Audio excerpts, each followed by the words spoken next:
Bonjour à toutes, bonjour à tous, merci de faire confiance à la référence sportive.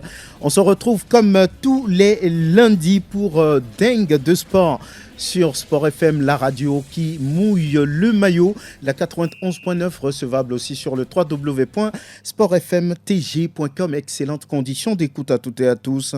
Eh bien, Dingue de sport va parler ce jour des 13e Jeux africains avec la première médaille pour le Togo grâce au bras de fer. Jeannot Oklo a eu les bras plus solides que tous. Pas le cas de la boxe qui perd d'entrée dans le tableau masculin. Olonou Akwesson éliminé dès les 16e de finale. Par contre, Colectivi Yetonion gagne son combat chez les poids coqs. Les éperviers commencent réellement leur stage aujourd'hui à Casablanca au Maroc. Ils s'apprêtent ainsi pour les 2 matchs à venir dans le cadre des journées FIFA. Première séance d'entraînement ce soir à 21h30. Certains binationaux réclament de l'argent avant de venir en sélection. Qu'est-ce à dire? On va en parler. La D2 toujours programmée sur mercredi, du moins la première journée du mini-championnat. On va analyser. Dingue de sport invite aujourd'hui Jacques Pekemsi, vous le connaissez. Latif Yerouma, Grégoire Attignon également sont présents. Dingue de sport, la mise en onde est l'affaire de Olivier Koudio. La vidéo, comme toujours, est gérée par Sir Fonelhomme. Je suis Franck Nouniama, bonne arrivée. Merci de choisir Sport FM, la radio qui mouille le maillot. Le premier numéro de Dingue de sport cette semaine, on vous a donné, on va dire, l'ordre du jour. On va saluer d'abord nos invités en studio. Grégoire Attignon, bonjour, bonne arrivée. Merci Franck et bonjour également à tous ceux qui sont branchés sur la référence sportive. Jacques Pekemsi, merci d'être en studio. Bonjour à vous, bonjour à toutes et à tous. Latif Yerouma et le Carême, on tient, ça va? Oui, ça va. Le jeûne, on va dire. Le jeûne, voilà. Ça va, non? Ça va. Très bien, il reste encore quelques jours. Ça va passer très vite, d'ailleurs. Alors, on va commencer par parler de ce match de gala, un match de retrouvailles entre l'Association des anciens footballeurs du Togo et Modèle, la Modèle de Lomé, l'un des plus grands clubs de la capitale à l'époque, un club qui a disparu un tout petit peu, mais on a envie quand même de relancer les choses. À l'issue de ce match de la dernière fois, on a eu un ancien joueur, Makambo de Souza, qui se prononce après ce match-là.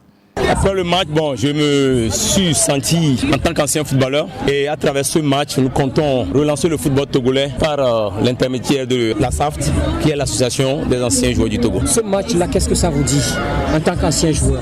Ça dit beaucoup de choses, d'autant plus que vous avez pu constater qu'il y a eu des anciennes gloires de beaucoup d'équipes, d'Agaza, de Lomé, de l'Entente de la Sfosa, et malheureusement que les légendes de l'intérieur du pays n'ont pas pu faire le déplacement, mais on espère que l'année prochaine, on va faire quelque chose de grandiose en collaboration avec la Fédération togolaise de football. Ce genre d'activité signifie quoi pour vous?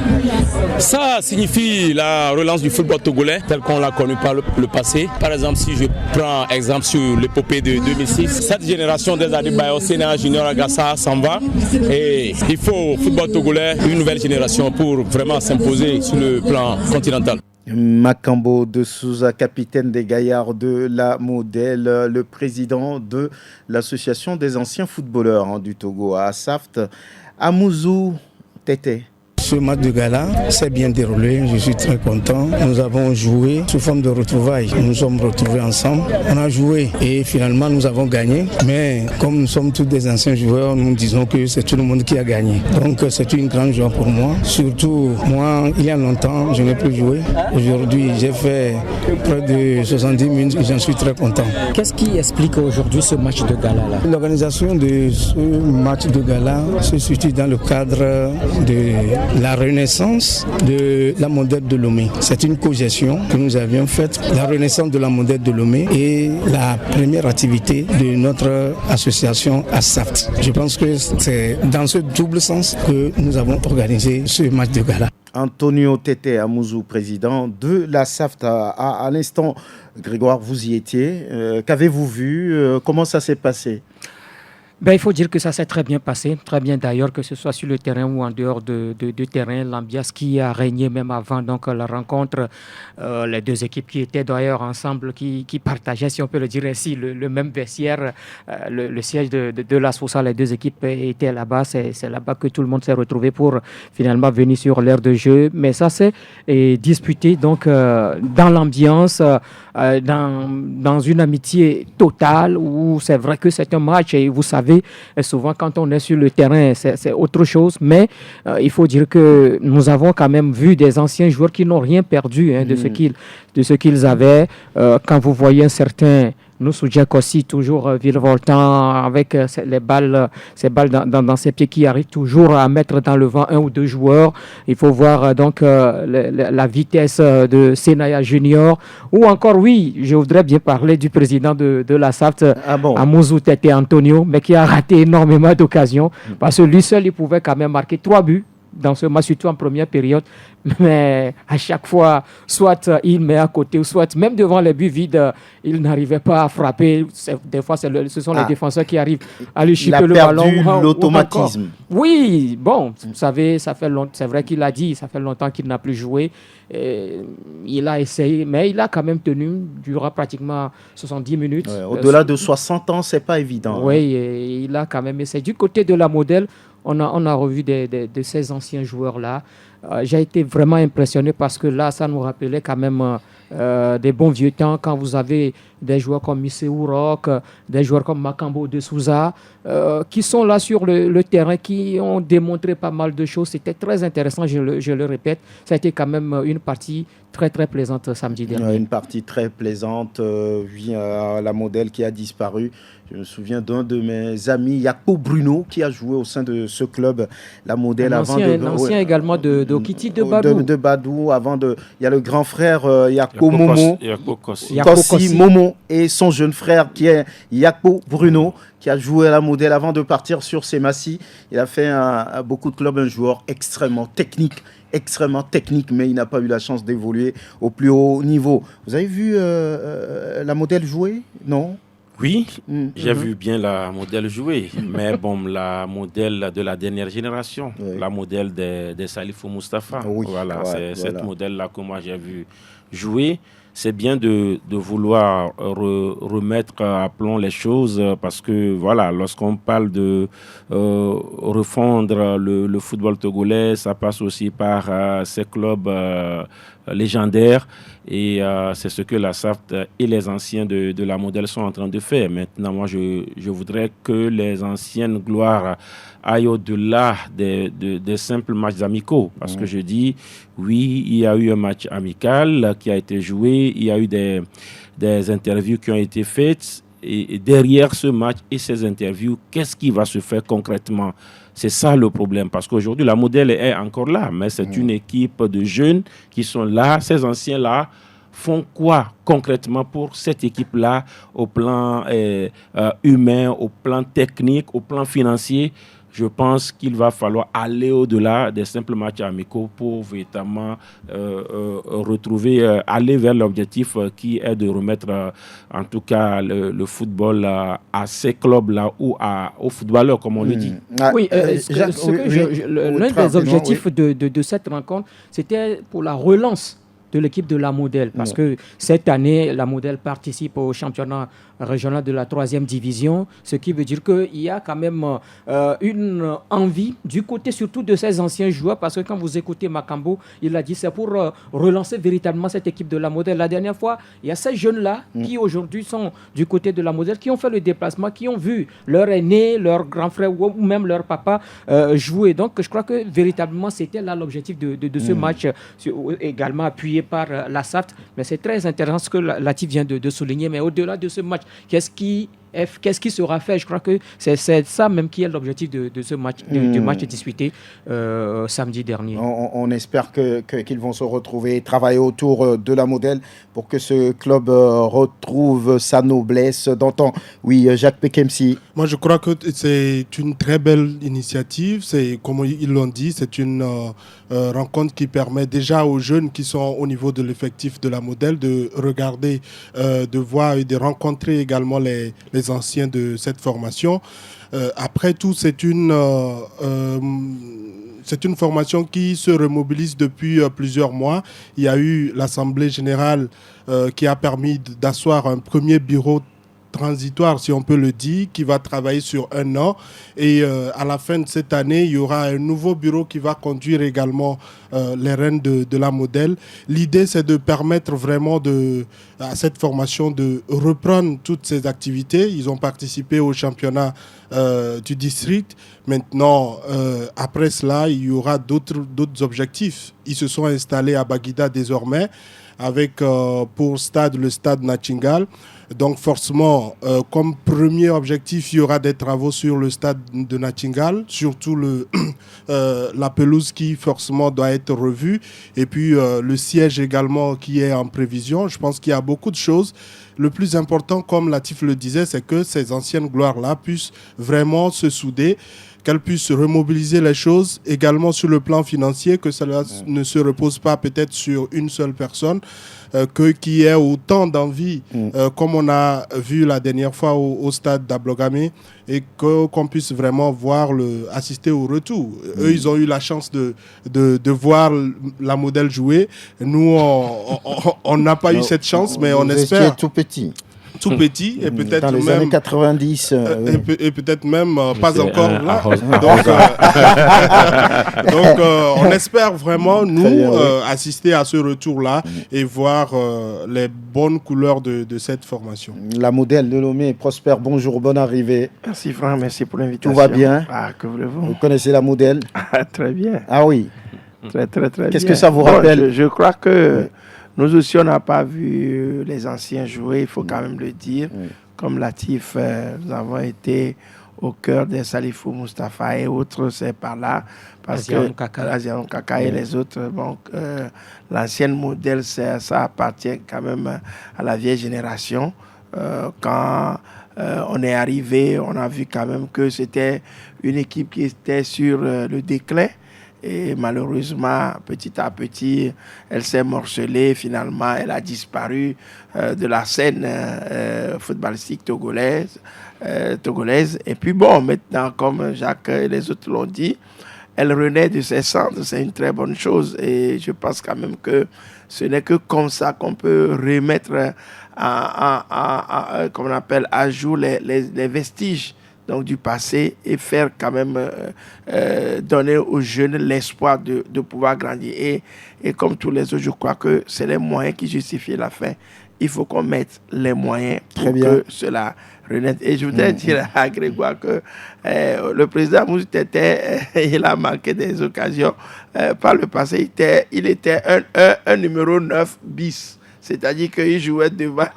Donc, l'automatisme est parti, mais lui faisait marquer les autres. Donc, il n'était pas un vrai buteur. Oui, mais seulement qu'ici, ce n'est pas lui. Il avait les occasions, mais il n'arrivait pas à les concrétiser. Un président ne rate pas les occasions. Bien. Il n'a pas voulu marquer cette fois. Voilà. L'essentiel, c'était de se retrouver pour relancer les activités autour de la modèle de Lomé. Ils sont aussi en journée noire. Hein, souvent. Oui. Ça, les Yellow Fevers. Les Yellow Fevers, voilà.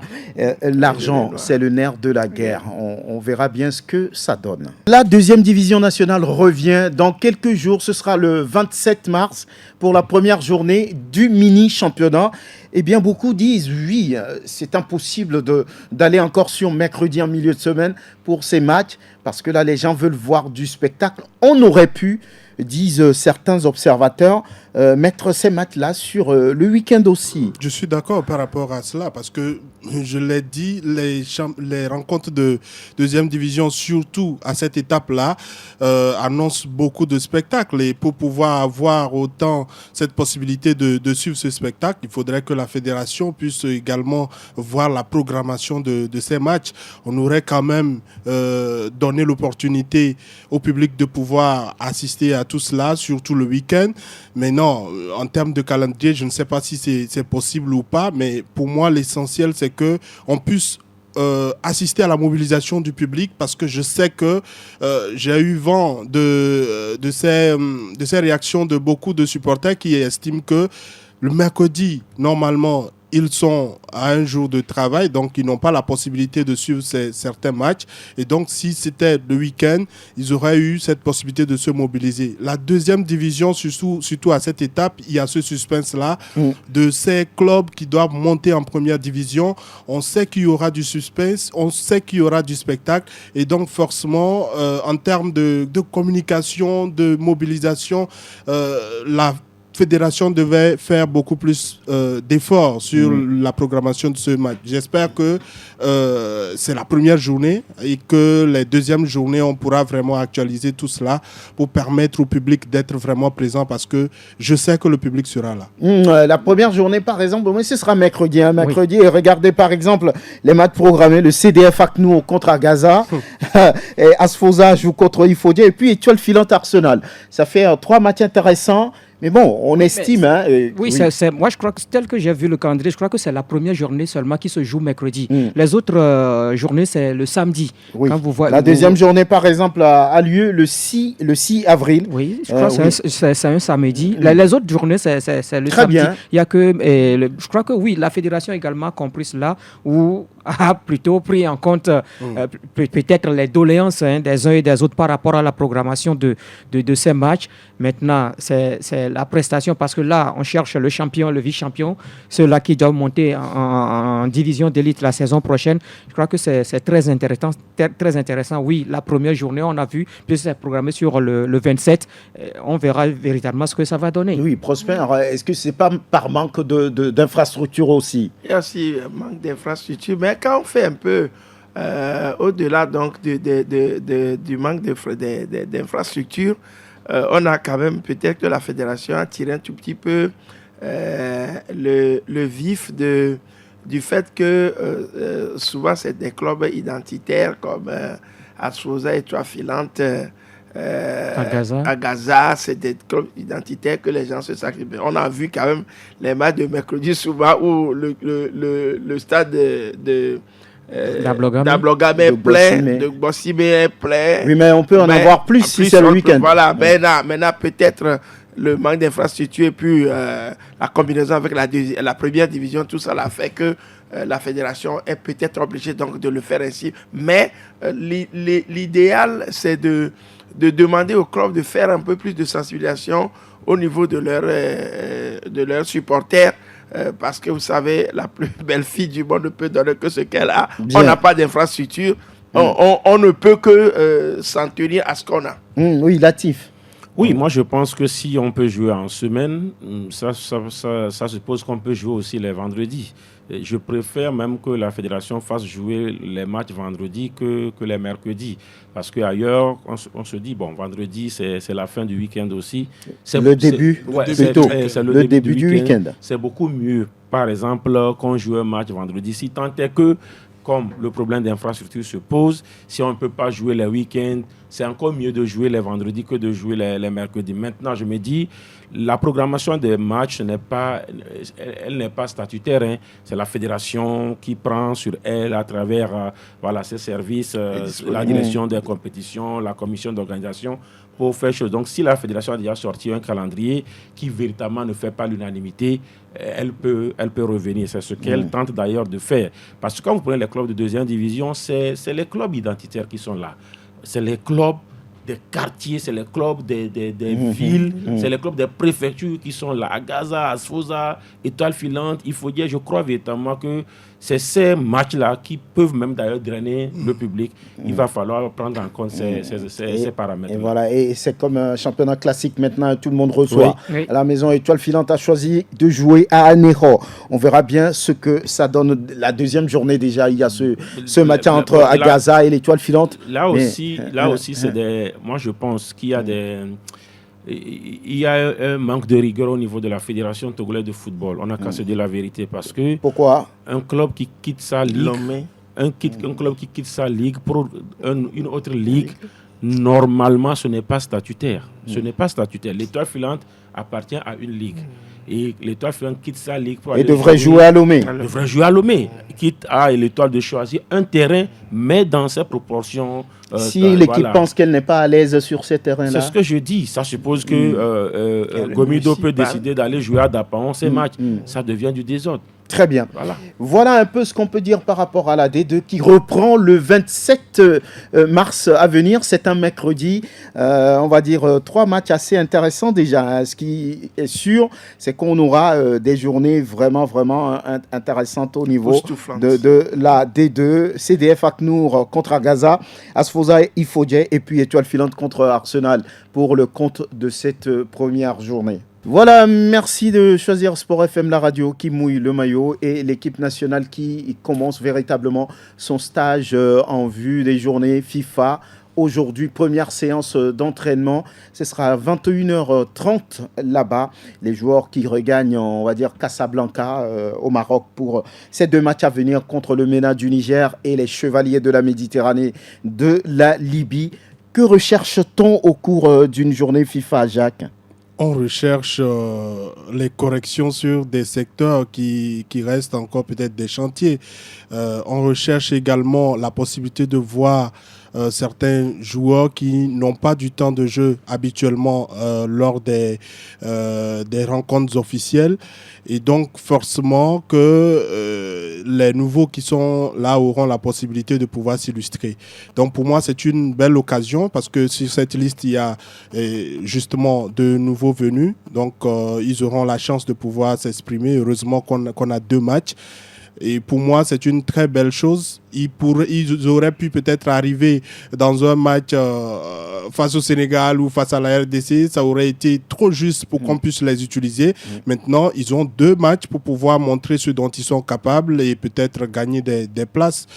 Pour moi, c'est une bonne chose. Maintenant, forcément, ce n'est pas la victoire obligatoire qu'on cherche, mais on cherche à corriger des choses pour être prêt le moment venu. Oui, et Latif Yorouma, Jacques dit que c'est un moment de faire des réglages, de voir des joueurs qui peut-être ne sont pas souvent utilisés, de mettre à l'épreuve les nouveaux venus, de corriger certains aspects défaillants. Est-ce que depuis que le Togo a pris l'habitude de disputer les journées FIFA maintenant, est-ce que vous constatez tout ça? On le fait dans l'ordre ou bien on fait du n'importe quoi? Oui, le Togo, le cas togolais est atypique parce que quand vous prenez l'objectif ou bien les objectifs des journées FIFA, parce que chaque sélection a un objectif à travers une journée FIFA. Lorsque vous prenez une équipe stable déjà, qui est là, on connaît les yeux fermés, 23 sur 25 joueurs à convoquer. Cette équipe-là ira plutôt pour encore, comment on dit, consolider, c'est-à-dire que l'automatisme entre les joueurs qui sont déjà là. L'équipe de France n'a pas besoin de ce que Jacques a dit. Le Sénégal n'a pas besoin parce que c'est des joueurs qui sont là déjà. Alors, maintenant, nous, on n'a pas de joueurs qui sont là déjà. C'est ça le problème. Parce que chaque fois, il faut changer. C'est un éternel recommencement. Il a dit, c'est pour donner normalement du temps de jeu normalement à des joueurs qui sont déjà là, mais qui ne sont pas titulaires. Oui. En réalité, c'est ça. Vous êtes là, mais vous n'avez pas la chance de jouer des matchs, le journée FIFA. Mais nous, on n'est ni à la première étape, ni à la deuxième. On est où? Mais nous, on n'a pas de joueurs. Ah bon? Oui, mais c'est pourquoi à chaque match, de nouveaux joueurs. On a encore 3, on a encore pris 3. Et ces 3, obligatoirement, doivent jouer pour les voir. Heureusement d'ailleurs qu'on a une journée FIFA. Parce que souvent, rappelez-vous de Nadjombe au Sénégal. C'est-à-dire que c'est sur le match directement qu'on l'a vu. Oui. Rappelez-vous de Bessilé sous Claude Leroy contre l'Égypte, je crois. C'est directement dans le match. Et heureusement qu'on ne l'a pas chassé. Sinon, on aurait perdu un joueur. Parce que le jour-là, là-haut, on l'a mis, le joueur n'était pas... compliqué. C'était compliqué. Sur le côté gauche. Sur le côté, il n'est pas chose. Aujourd'hui, on a trouvé la formule pour le faire jouer, même si sur le côté, mais dans une défense à 3. Et donc, moi, je dis, nous, on est dans un éternel recommencement. Et ça n'arrange personne. Même l'entraîneur, oui, aujourd'hui, tout le monde lance des flèches. Mais je pense que ce n'est pas... L'entraîneur aussi, à un moment donné, est obligé de le faire ainsi. Parce que, écoutez, on n'a pas de joueurs qui sont là.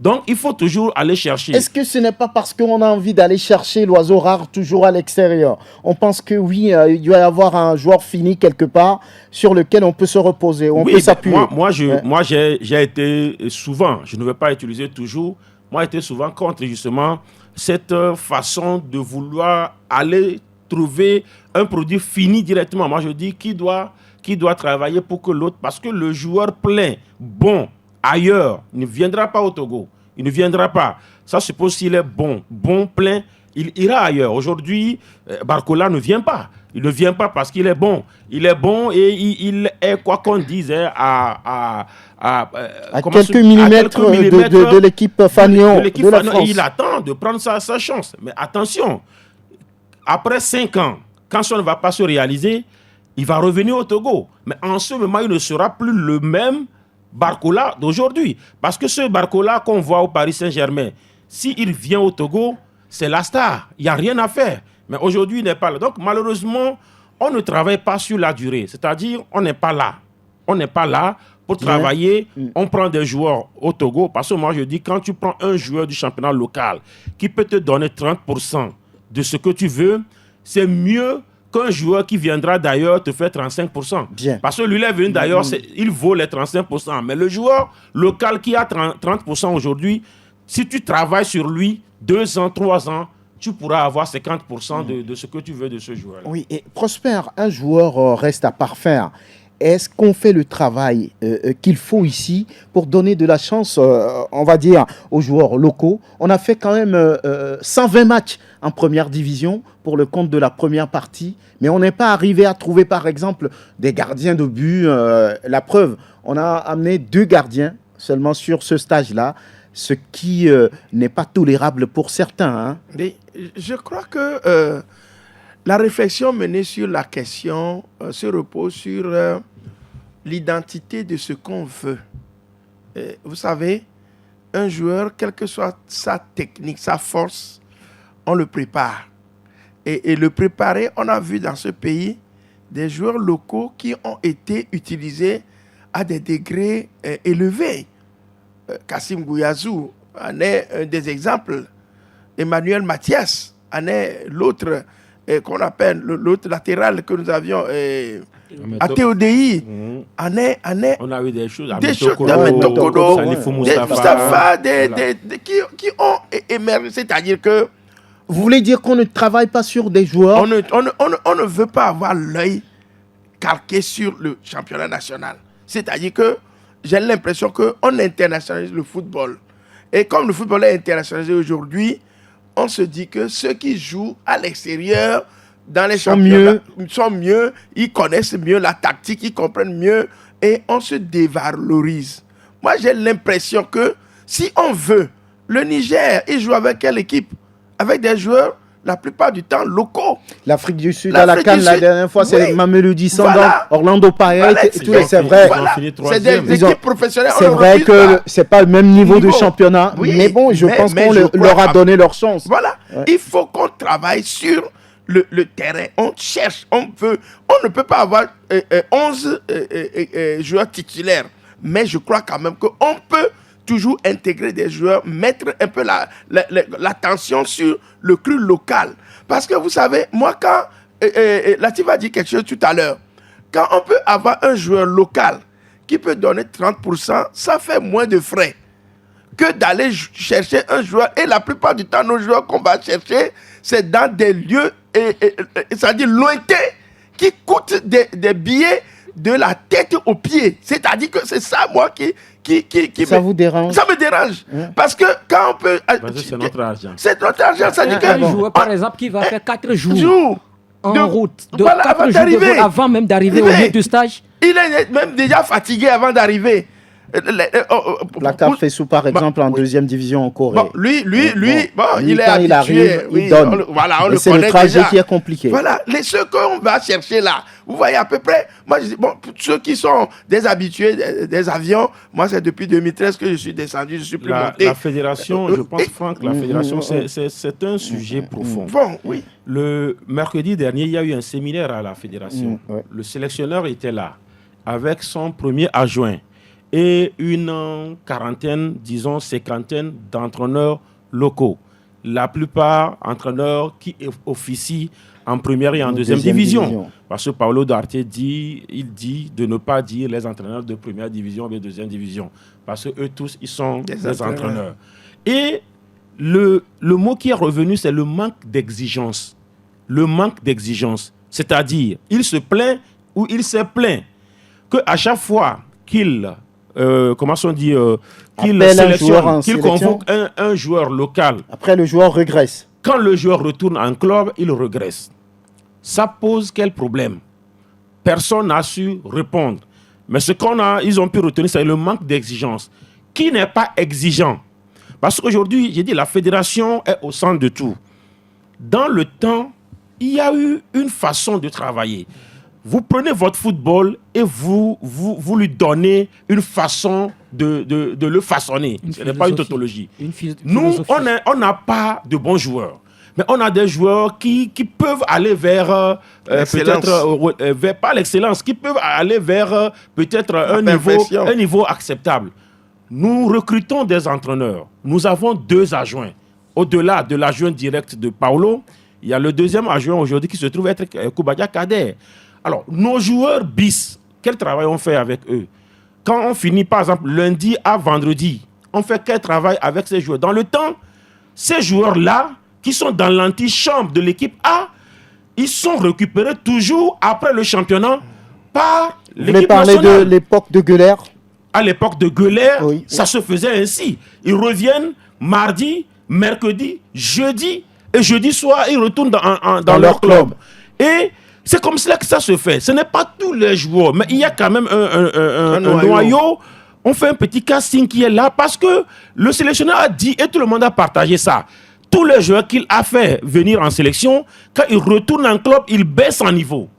C'est les entraîneurs qui ne sont pas bons, ou c'est parce que les joueurs, quand ils gagnent les millions en sélection, ils retournent, ils piquent la grosse tête. Le débat était là. Donc aujourd'hui, la fédération fait quoi? À qui la faute? Manque de rigueur, de discipline. C'est ce que je dis. Normalement, qui travaille avec la fédération doit tirer les enseignements. Comment on peut, pour que nos joueurs ici, qui vireraient en sélection, ne plongent pas plutôt qu'ils montent? Il a très bien. Non. Aujourd'hui, c'est une déception. Vous avez vu combien de joueurs locaux sont encore pris? Alors qu'il y avait les Eurogafo, les Eurobody, Arisu, ils sont encore là, comment on appelle le latéral d'Asco, Roland Mouzou.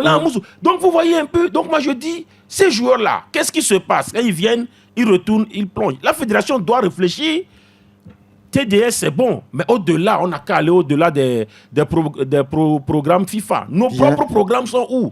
Pour pouvoir essayer de régler le problème. Oui, et Grégoire Ratignon, il y a 3 nouveaux visages dans ce nid-là. Oui. On parle de Dikeni Rachid Salifou, le joueur de Sittard aux Pays-Bas. On parle également de Mansour Ourotagba, attaquant du Bayern 1860.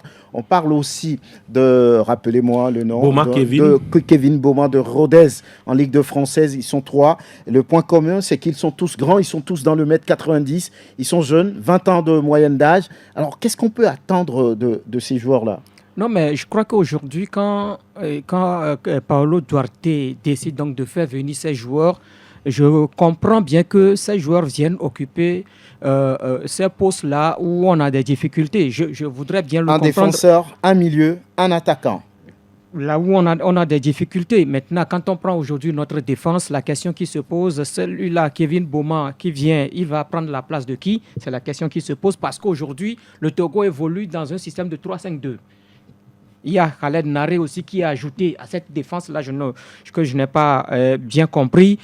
C'est parce qu'aujourd'hui. Je n'ai pas trop compris. Ou bien c'est parce qu'on joue à 3-5-2 qu'on l'a mis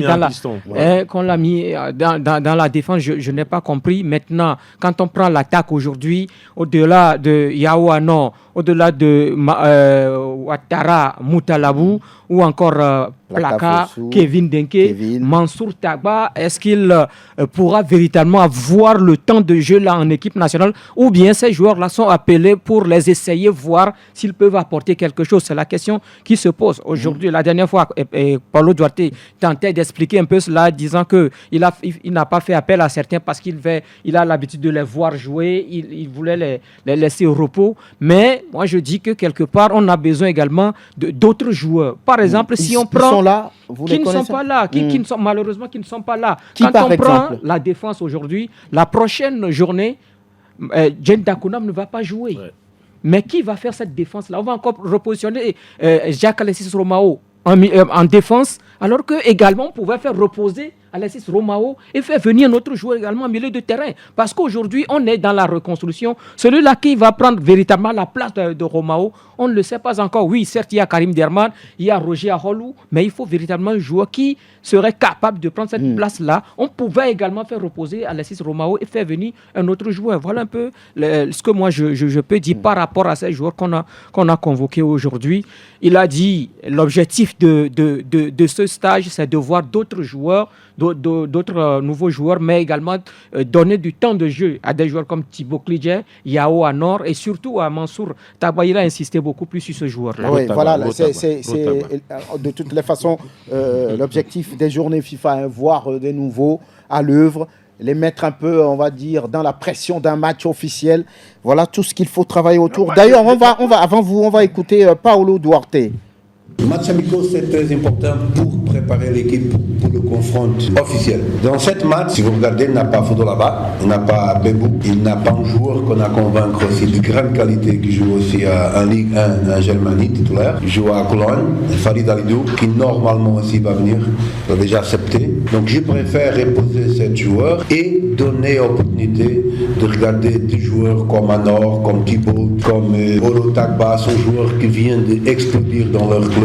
Donc, ce sont joueurs qui vont avoir cette possibilité de me montrer qu'ils sont capables de discuter sa place dans le 11 initial. Pour moi, c'est bien qu'on perd de force collective, parce que Bebo, c'est un grand joueur, Fodolaba, c'est un grand joueur, Farim, c'est un grand joueur, mais aussi me donne la possibilité d'essayer d'autres joueurs qui n'ont pas l'habitude de jouer. Pour moi, match amical, c'est pour ça, c'est pour faire d'expérience, c'est pour changer autre système, autre stratégie du même système et attaquer de nouvelles possibilités pour que chaque match, on soit une équipe de 23 joueurs plus forts. Voilà, donc donner la chance à ces joueurs pour voir s'ils peuvent convaincre au moment de cette journée. FIFA, vous voulez dire quelque chose? Non, moi, je crois qu'il faut relativiser un tout petit peu par rapport au fait de dire qu'il faut donner la chance toujours aux nouveaux joueurs de les tester quand est-ce qu'on va partir avec l'équipe noyau, comme Latif l'a dit tout à l'heure. Donc, c'est vrai, il faut le faire, mais pour moi, partir de là pour mettre en place la stratégie à faire dans les matchs officiels serait pour moi, parce que quand on va continuer toujours pas essayer, il faut arrêter un jour. Sinon, on ne fera jamais la reconstruction. Il ne faut plus essayer. Parce que quand un joueur arrive, non, il faut l'essayer. Oui, je ne refuse pas. Moi, je dis, il faut arrêter ça un jour pour fixer sur des objectifs plus précis. Parce que vous savez, le Togo ne peut pas gagner la Coupe du Monde. Ça dit que nous, là, au Togo, là, on ne peut pas rêver. Pourquoi? On ne peut pas rêver. Ça dit que les stadiers sont là. Ça dit, la nature même a classé les choses. Nous, on peut aller très loin. On peut chercher à aller loin. La CAN aujourd'hui, qui peut penser... Enfin, moi, en tant que... Je ne suis pas pessimiste. Mais je me dis, par rapport au niveau de notre football, il nous faut du temps pour arriver là-bas. Maintenant, il va falloir... Sinon, on doit essayer à chaque fois, remettre d'autres, amener d'autres. Moi, je trouve tous les binationaux qui sont là, quand ils sont bons, la France les ramasse immédiatement. La France, Bakola, on en demeure, et Gakpo, je l'ai dit là-dessus, tu as dit, les Pays-Bas, donc, il faut voir, c'est-à-dire qu'il faut un jour arrêter de chercher toujours. On peut jouer avec, c'est-à-dire mettre en place une ossature qui, au fil des matchs, va grandir et sera au top, c'est vrai. Très bien. Oui, très rapidement, avant d'aller sur l'autre sujet. Je crois qu'en l'état actuel, on ne peut pas arrêter de faire venir des joueurs parce que il y a beaucoup de compartiments à corriger. Et puis, je pense qu'on a la chance d'avoir l'arrivée de jeunes joueurs que Paulo Duarte a vu lors des regroupements des U23. Et peut-être que pour lui, c'est une étape supplémentaire. Forcément, mais ce n'est pas la première fois qu'on le fait. Hein. Et puis après, il y a des joueurs dont on n'en a plus parlé. L'essentiel aujourd'hui, c'est pour cela que je dis que je salue le fait qu'il soit arrivé pour 2 matchs amicaux.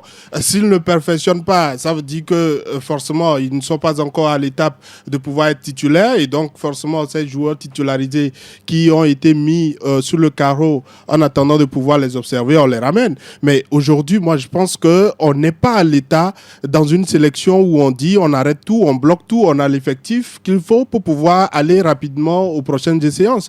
Il y a beaucoup de choses à parfaire. Et puis, la tendance aujourd'hui, c'est de rajeunir forcément l'effectif. Grégoire parlait de Alexis Romao. Ne nous le rend pas. Je suis sûr que peut-être s'il a la chance d'avoir ce parcours comme Cristiano Ronaldo, peut-être qu'il va terminer les éliminatoires de la Coupe du Monde 2026. Sinon, en cours de route, il peut nous laisser. Donc, il faut forcément continuer par travailler sur ces jeunes qui sont en train de monter, que ce soit dans notre championnat. C'est pas pour ça qu'on refuse de travailler sur la base locale? Sur la base locale, moi, j'ai une idée claire là-dessus. L'idée, c'est que pour la plupart, pour avoir été ennuyé à plusieurs reprises dans les matchs de championnat, j'ai du mal à trouver des joueurs qui sont capables de rentrer en même temps en sélection. Et donc, pas forcément, mais qu'on leur donne la chance, qu'on les prépare, qu'on les travaille. Vous parlez de chance. Oui, il y a des joueurs qui sont là. Aujourd'hui, le problème qui peut-être avec des regroupements peuvent devenir grands. Oui, mais dans combien d'années? Dans combien d'années? Ce que vous oubliez, c'est que ces joueurs qui auront peut-être la chance au niveau du championnat local de pouvoir être recrutés, ils sont peut-être à 26 ans, 27 ans. Quand vous allez attendre qu'ils puissent vraiment être à un niveau, ils seront peut-être à la trentaine. Moi, j'estime que si vraiment on veut travailler sur une longue durée, que les clubs, que les entraîneurs donnent également la chance aux jeunes joueurs dans leur formation. On parle de CDF à Kounou, on parle également d'autres formations qui essayent de mettre en lumière de jeunes joueurs. Mais après, les autres, c'est quoi? Quand vous arrivez dans leur club, ce sont les doyens qui sont titulaires. Et puis, bon, les jeunes joueurs, ils sont sur le carreau. Bien. Quand est-ce qu'ils auront la chance de pouvoir s'illustrer et que le sélectionneur pourra leur dire « Ah, c'est un potentiel joueur dans 2 ans, dans 3 ans, qu'on peut exploiter sur une longue durée. » Pour moi, c'est l'idée qui, pour moi, reste un peu assez difficile sur le championnat local. Sinon, je ne dis pas qu'il ne mérite pas d'être en sélection. Il mérite, mais à un certain niveau, il faut être réaliste. Il y a des joueurs qui viennent d'ailleurs, qui sont beaucoup plus préparés et qui comprennent mieux même la philosophie du jeu que le sélectionneur. Mais beaucoup n'ont pas convaincu aussi ici en sélection. Je suis d'accord. Oui, Tif, on va aller... Oui, moi, je veux bien comprendre Jacques. Et même en équipe de France, on continue toujours de faire venir des joueurs. Ce n'est pas fermé. Mais quand on fait une fixation sur les binationaux, moi, j'ai un problème avec ça. Parce que depuis 8 ans aujourd'hui, depuis 2016, nous sommes en 2024. Quand Claude est arrivé, écoutez, c'est les binationaux, ça nous a rapporté quoi? Et ça, c'est aussi le travail du manager. Voilà. Aujourd'hui, on est pratiquement dans le même schéma. Et moi, je dis 8 ans, parce que quand, écoutez, les éléphants champions d'Afrique, il y a un joueur qui arrive pour la première fois, Doué, qui joue à Rennes, titulaire à Rennes. Écoutez, il est en Ligue 1, il est titulaire. Mais nous, nos joueurs qui arrivent, moi je les appelle souvent des lycéens. C'est des lycéens qui arrivent. 4e division, vous prenez par exemple Juventus Next 2, ça fait la réserve.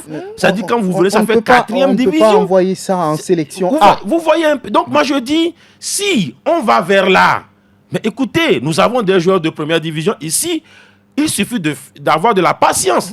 Et David Hennen qui est arrivé, il a fait des matchs moyens, il a fait des matchs catastrophes, pire, sur là, mais il est là. Mais alors, Roland Amouzou, il a fait quel match pire pour qu'on le chasse par exemple de la sélection comme on l'a fait aujourd'hui? C'est un exemple que je donne. Donc moi je dis, Nos joueurs locaux, je dis ce que j'ai dit, si un joueur local peut donner même 15%, moi je le préfère pour qu'on puisse travailler sur lui qu'un joueur, faire un bon travail autour qui de va lui sur arriver un un binational qui viendra donner 20%, alors que peut-être c'est son crépuscule. Justement, il semble qu'il y en a qui réclament de l'argent, ces binationaux, avant d'arriver en sélection. Oui, c'est du business. Ça part de ceux qui vont les chercher. C'est tout ça. C'est-à-dire que ce binational ne va pas arriver, ne va pas demander l'argent sur un coup de tête. C'est parce que quelqu'un s'est arrangé avec lui pour lui dire qu'il faut demander. C'est ça, c'est un arrangement, ce sont des arrangements. Vous voyez à peu près.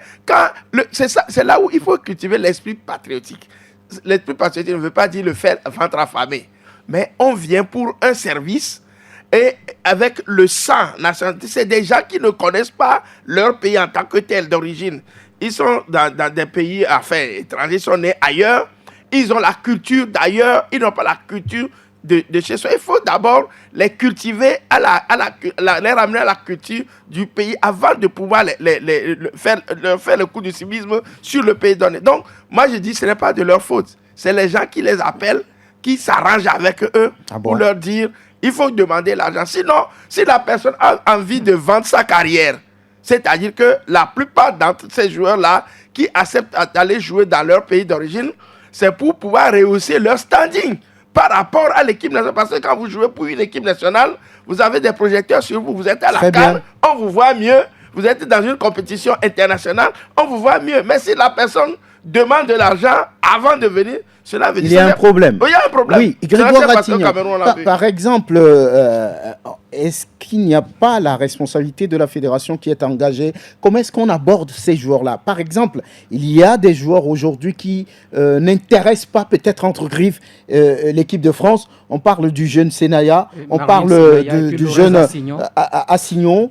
Et comment est-ce qu'on peut approcher ces joueurs-là pour les faire venir? Il y a un problème. Il y a l'enfant du politicien là aussi, non? Oui, je crois. Abi Tchessa, oui, le jeune Abi. Charles Abi. Oui, je crois que c'est un problème. Moi, je me rappelle de comment est-ce que Jacques Alexis Romao a intégré cette équipe nationale du Togo et depuis il n'est plus parti. C'est la fédération. C'est-à-dire que oui, il peut arriver que quelqu'un du staff découvre le joueur. Mais on discute avec la fédération et la fédération fait des démarches envers le joueur. Ici, je crois que oui, il y a un manager qui est là au sein donc, du staff, son rôle c'est d'aller dénicher donc, des talents, découvrir ces joueurs-là qui peuvent... Mais moi, la question que je me pose depuis là, comment est-ce que Serge Akapo n'est pas arrivé à discuter avec Marvin Senaya? Serge Akapo n'arrive-t-il pas à discuter avec Lorenz Insignon? Parce qu'aujourd'hui, moi, quand je vois la performance de ces joueurs, je me dis qu'ils sont loin de l'équipe nationale de France. Écoutez, on parle de l'équipe de France, et quand on parle de l'équipe de France... Et il faut sauter sur l'occasion. En principe, moi, je préférerais que ces joueurs-là qu'on a cités, qu'on a appelés aujourd'hui, je préférerais qu'on me dise que Marvin Senaya est appelé. Je préférerais qu'on me dise que Lorenz Assignon, parce que ce sont Charles Abi aussi, qui peuvent aujourd'hui venir. Mais si jusque-là, ces joueurs-là, ou bien on hésite encore à faire venir ces joueurs, ou bien ces joueurs refusent de venir, je me dis que quelque part... On n'arrive pas à leur faire la cour. Quelque part, je me dis qu'il y a également le rôle de la fédération qui doit être joué. La dernière fois, le sélectionneur a dit quelque chose, comme quoi ils ne vont pas chercher toujours à courir derrière les joueurs, parce qu'ils ont couru pratiquement 2 ans et demi derrière Bradley. Il n'a jamais donné son accord. On a discuté avec son papa, sa maman, ou tous ceux qui sont autour de l'enfant, mais l'enfant n'a jamais donné son accord pour Comment est-ce qu'ils approchent ces joueurs-là? Il y a cette question également. Le cas Bradley a été aussi mal géré, ça reste mon avis. Écoutez, quand vous avez parlé de Romao, son papa, géniteur, a été mis à contribution. Et à l'époque, on voyait comment le papa même est autour de l'équipe. Alors, lorsque vous prenez par exemple Bradley, son frère, était en sélection. Oui. Et moi, la façon dont son frère également a été chassé jusqu'à présent, moi je dis, ce n'est pas bien. Parce que c'est un titulaire. Un gardien titulaire qui n'est plus bon, il devient remplaçant. Il est à l'image de l'équipe d'ailleurs. Il est même à l'image de l'équipe. Il peut même être déclassé. De la première position, tu peux devenir 2e, même 3e gardien. Alors, mais un gardien titulaire qui sur un match... ou sur 2 matchs, et puis on ne le convoque plus. On l'a vu avec Madanda et Lioris. Voilà, on a vu avec Madanda ou Lioris. Écoutez, le poste de gardien, ce n'est pas un poste comme ça où on fait jeu. Maintenant, vous courez derrière le petit frère. Et vous gardez le grand frère. Vous chassez le grand frère. Je dis, ça reste mon analyse. Tout ça, là, ça a joué contre. Maintenant, par rapport à la cour à faire aux joueurs, moi, je dis, dans les autres sélections, comment ça se fait? Quand on prend les Aladji Diouf, il concourt à ce que, justement, des joueurs binationaux intègrent la tanière des Lions. Didier Drogba, mais il en a fait beaucoup en équipe de Côte d'Ivoire. Aujourd'hui, Emmanuel Adebayor Cheyi, qui, par exemple, veut des proportions dans le nid ou autour du nid. Qu'est-ce que Emmanuel fait, par exemple, dans ce sens? Quand vous prenez Serge a été joueur international. Serge, c'est bien ce qu'il a fait en équipe nationale. Mais Serge n'a pas cette dimension par rapport à la carrière pour pouvoir aller dire, écoutez, c'est moi qui te parle, je suis passé par ici, je suis passé par là. Adebayor peut le faire. Mais Adebayor a joué partout sur la planète. Adebayor a eu une carrière enviable. Je dis Adebayor, la carrière que Adebayor a eu, les clubs où Adebayor joue, mais qui Adebayor peut approcher et il va faire... Metz, Monaco, Arsenal, Tottenham, partout, Real Madrid. City, Tottenham, écoutez, Arsenal. Donc aujourd'hui, moi je dis, qu'est-ce que Cheyi fait dans ce sens, étant Togolais, ancien capitaine, c'est ça aussi. Il ne sert à rien de dire, écoutez, on ne me fait pas si on ne veut être sur les réseaux sociaux. Non, même Améou qui est en France, il a joué pour l'équipe nationale. Très bien, on nous fait signe que c'est fini. Pour ces joueurs-là, pour pouvoir les ramener en Très bien, voilà. Oui, les 13e Jeux africains avec la première médaille pour le Togo, c'est le bras de fer qui, Jeannot Oklo a été le plus fort, oui, à Botouni Ntolo. Et la boxe aussi a eu une victoire. Merci d'être venu, Grégoire. Merci Prosper, merci Jacques, merci Latif, merci Olivier, ok, merci Sœur Fonelhomme. On se retrouve à bientôt.